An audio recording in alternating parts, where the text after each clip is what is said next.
ओम नमः शिवाय। जय श्री कृष्णा। मार्गशीर्ष का महीना आरंभ हो चुका है। यह मास पुण्य कमाने के लिहाज से बेहद ही शुभ माना जाता है। शास्त्रों के अनुसार इस महीने के वो 2 दिन होते हैं जिसमें कोई भी शुभ कार्य नहीं करना चाहिए, नहीं तो धन की हानि हो सकती है। आज की वीडियो में हम कार्तिक मास के बाद पड़ने वाले अगहन मास, जिसे मार्गशीर्ष माह के नाम से भी जाना जाता है, इस महीने में आखिर वो 2 दिन कौन से हैं जिन्हें हमें कोई भी शुभ अथवा मंगलकारी कार्य नहीं करने चाहिए। तो आज की वीडियो में हम मार्गशीर्ष माह के उन 2 दिनों के बारे में जानेंगे जिन 2 दिनों को शून्य तिथियों के नाम से भी जाना जाता है, और इन 2 तिथियों पर कोई भी मंगलकारी अथवा शुभ कार्य करने की पूरी तरह से मनाही होती है, क्योंकि ऐसा माना जाता है कि मार्गशीर्ष महीने में खरमास के पहले 2 तिथियां ऐसी होती हैं जिन्हें शून्य तिथियां कहते हैं, और इन तिथियों पर कोई भी शुभ कार्य यदि किया जाए तो वो फलित नहीं होता, बल्कि उसके स्थान पर व्यक्ति को धन हानि या किसी और भी प्रकार के कष्ट को झेलना पड़ सकता है। तो चलिए देर न करते हुए वीडियो की शुरुआत करते हैं। देखिए, दान पुण्य और कृष्ण भक्ति की आस्था से सराबोर यह पावन मार्गशीर्ष मास प्रारंभ हो चुका है।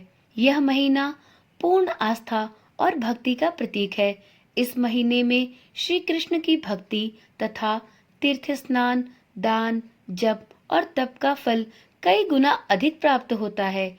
यह महीना भगवान श्री कृष्ण को तो समर्पित होता ही है, इसी के साथ यह भगवान विष्णु और माँ लक्ष्मी की कृपा पाने के लिए भी सबसे उत्तम महीना माना जाता है।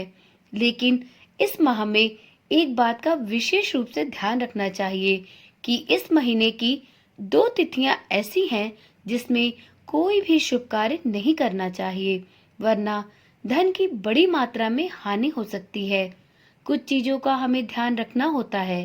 तो चलिए अब जानते हैं कि वो 2 तिथियां मार्गशीर्ष की कौन सी हैं जिसमें किसी प्रकार का कोई भी मांगलिक कार्य नहीं किया जाए तो ही बेहतर होता है।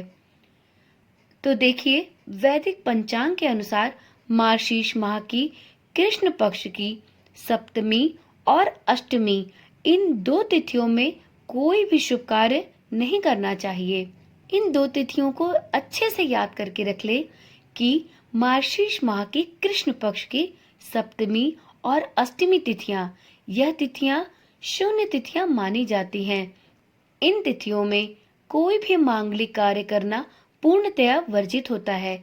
ऐसा माना जाता है कि यदि मार्गशीर्ष मास में इन 2 तिथियों में कोई भी मांगलिक कार्य, जैसे कि मुंडन, विवाह, शादी का रिश्ता तय करना, नए घर को खरीदना आदि किसी भी प्रकार के मांगलिक कार्य यदि आयोजित किए जाते हैं तो उससे कुल का नाश होता है और घर की धन संपदा भी नष्ट होती है।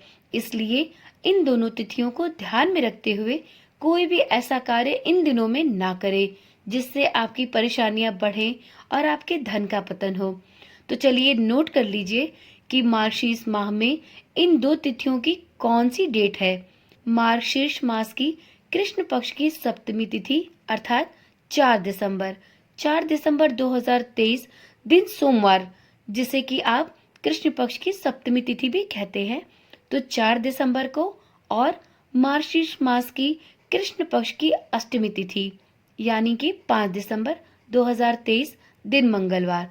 तो इस तरह से मार्गशीर्ष माह अर्थात दिसंबर के महीने में सप्तमी अष्टमी तिथि यानी कि 4 दिसंबर और 5 दिसंबर, ये 2 डेट्स ऐसी हैं जिन्हें कि आप शून्य तिथि के नाम से जानते हैं, और इन दोनों तिथियों पर कोई भी मांगलिक कार्य का आयोजन नहीं करना चाहिए।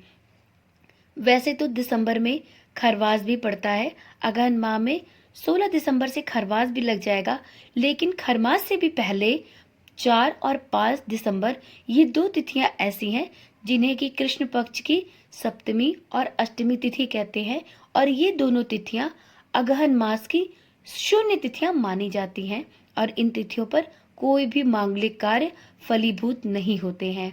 तो इस प्रकार 16 दिसंबर अर्थात खरमास पड़ने से पहले बस इन 2 तिथियों को छोड़कर आप किसी भी दिन कोई भी शुभ या मांगलिक कार्य कर सकते हैं। बस ध्यान रखें कि सप्तमी और अष्टमी तिथियों पर कोई भी शुभ कार्य ना करें। उम्मीद करती हूँ इस वीडियो में दी गई जानकारी आपके लिए लाभवर्धक रही होगी।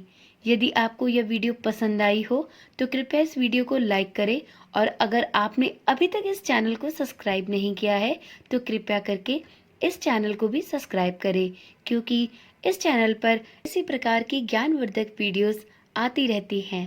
तो चलिए कल मिलते हैं एक नई वीडियो के साथ। तब तक के लिए ओम नमः शिवाय, जय श्री कृष्णा, राधे राधे।